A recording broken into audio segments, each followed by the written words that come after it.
What's going on, guys? Justin Miller here with another tutorial coming at you because today it is Friday, and on Fridays I do tutorials. Consider clicking that subscribe button because I upload tutorials for every Friday.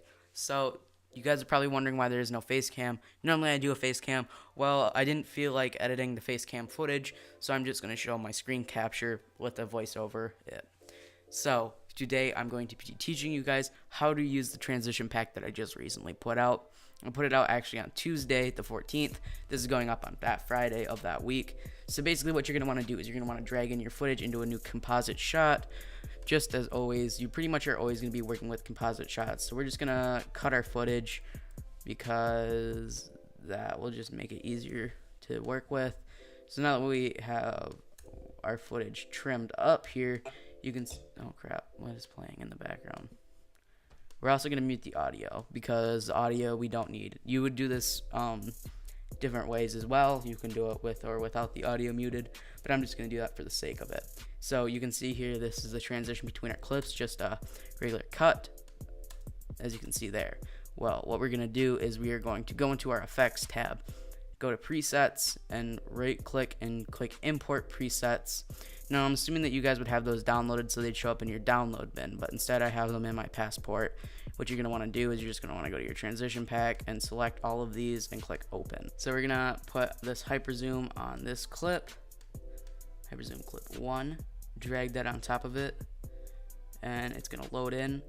And you see how it says shake, you're going to open that up, go to the scale keyframes, select the keyframes that have that, zoom into your timeline, and you're just going to want to line these keyframes up with the end of the clip. So put this at the end frame right there, and then go 1, 2, 3, 4, 5, 6. Put that right there, so that way it'll zoom in, okay? You know, you can see it there. So now we're going to put this onto clip 1. Now we have clip 2 for the hyper zoom in. So we're going to put that like that, and then just, like I said, adjust the scales to your keyframe. So 1, 2, 3, 4, 5, 6. Let's line this up at the end. 1, 2, 3, 4, 5, 6. And put that right there. Now it goes from, now let's just do a quick render of it and we'll see how it looks. So that's what it looks like. That's how you do the hyper zoom in. Now we're just going to delete this effect because we don't need that anymore.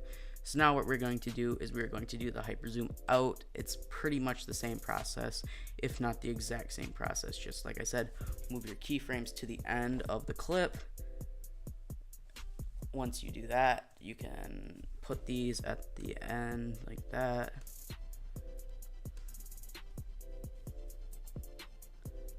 Put these right here at the end. And you can just,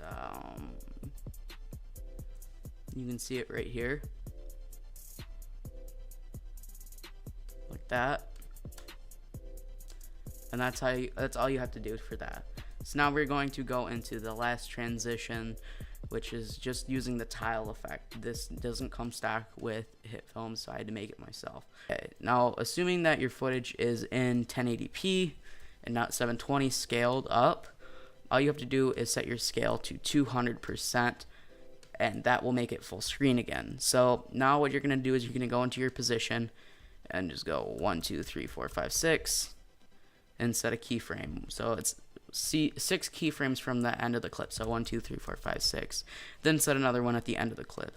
Now at the end of the clip on that keyframe, you're going to adjust it.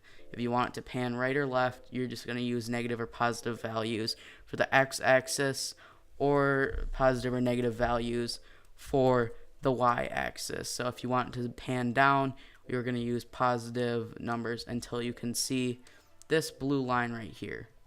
This will make it pan.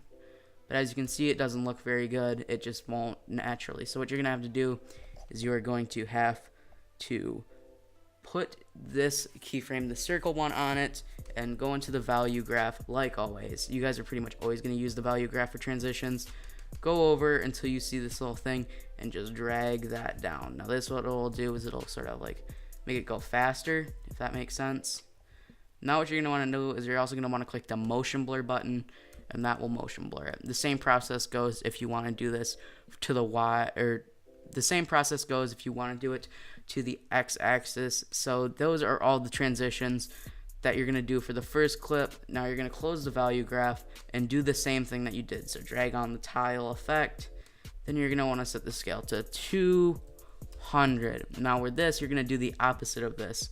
So whatever number this is, whether it's in the x or y axis, so we have right here 578, we are going to type in -578. And this will put a keyframe. We'll put a keyframe and then we'll go 6 from the end of the clip. What we're going to do is we're going to set a keyframe there and then go 6 in. So 1, 2, 3, 4, 5, 6. We're going to set a keyframe there and set it back to 0. So as you can see, we're going to replace these with the smooth keyframe. Then we're going to drag this one up about there. Now you have that transition like that. And like I said, you're just going to want to turn on motion blur. Now what we have here is a perfectly good looking transition from one clip to the other. Now let's let it render and we'll watch it. Alright, so you have it there. That's what it looks like, and you can do the same thing for the x-axis. So hopefully that you guys have downloaded that transition pack and are using this to make your transitions. And if you guys have any transitions that you want me to see, we'll just drop a link in the description and I'll make sure to check them out. And if it's on Instagram, my Instagram is @justin._miller. You guys can follow me there and check out some of my posts. So hopefully that you guys found this video helpful. Make sure that you guys drop a like if you liked this video, dislike it if you didn't, and comment down below for what tutorial you want to see next time. Subscribe if you haven't already, turn post notifications on, and I'll see you guys next time.